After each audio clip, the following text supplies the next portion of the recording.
সিনেমার সেটে প্রেম, এরপর গোপনে বিয়ে, তারও পর সন্তান আগমনের খবর দেন ঢালিউড তারকা পরীমণি ও শরীফুল রাজ। 2021 সালের 17 অক্টোবর গোপনে বিয়ে করেন এই তারকা জুটি। পরের বছরের 10 আগস্ট এই দম্পতির ঘর আলো করে আসে তাদের একমাত্র সন্তান শাহিন মোহাম্মদ পূর্ণ। বিয়ের 1 বছর পরেই বিচ্ছেদের পথে হাঁটেন পরী ও শরীফুল রাজ। সংসার ভাঙনের পর সন্তানকে নিয়ে নিজের কাছেই রেখে দেন পরী।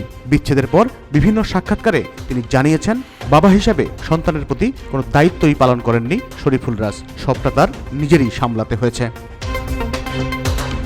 বিশেষ কোনো দিনেও পূর্ণের পাশে দেখা মেলেনি বাবা শরীফুল রাজের। যেসব ঘটনা নিয়ে আক্ষেপও শোনা গেছে পরীর কণ্ঠে, একই সঙ্গে ক্ষোভও ছিল সাবেক স্বামীর প্রতি। তবে সম্প্রতি একটি ভিডিওতে বাবা শরীফুল রাজের সঙ্গে দেখা মিলল পূর্ণের। গাড়ির স্টিয়ারিংয়ে বসে খুনসুটিতে মেতে উঠতে দেখা যায় বাবা সন্তানকে।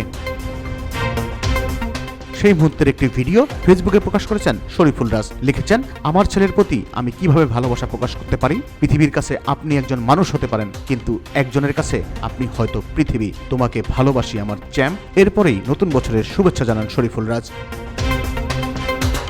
এদিকে রাজের সঙ্গে পূর্ণকে দেখে নেটিজেনরা পরীমণিকে খুঁজছেন। অনেকেই বলছেন, তাহলে কি আবার সম্পর্ক স্বাভাবিক হচ্ছে রাজ পরীর? এমন প্রশ্নের কারণও অবশ্য রয়েছে, কারণ বিভিন্ন সাক্ষাৎকারে রাজের প্রতি তার ক্ষোভ প্রকাশ করেছেন পরীমণি। এমনকি সবশেষ গেল সেপ্টেম্বরে নিজের সাবেক স্বামীর সঙ্গে বিবাহ বিচ্ছেদের 1 বছর পূর্তি উদযাপনও করেছেন। সেখানে রাজের সঙ্গে পরীমণির ছেলেকে ঘুরে বেড়াতে দেখে অন্তর্জালের বিভিন্ন গুঞ্জন ও প্রশ্নের সৃষ্টি হয়েছে। অনেকেই মনে করছেন হয়তো সন্তানের টানে বরফ গলছে রাজ পরীর।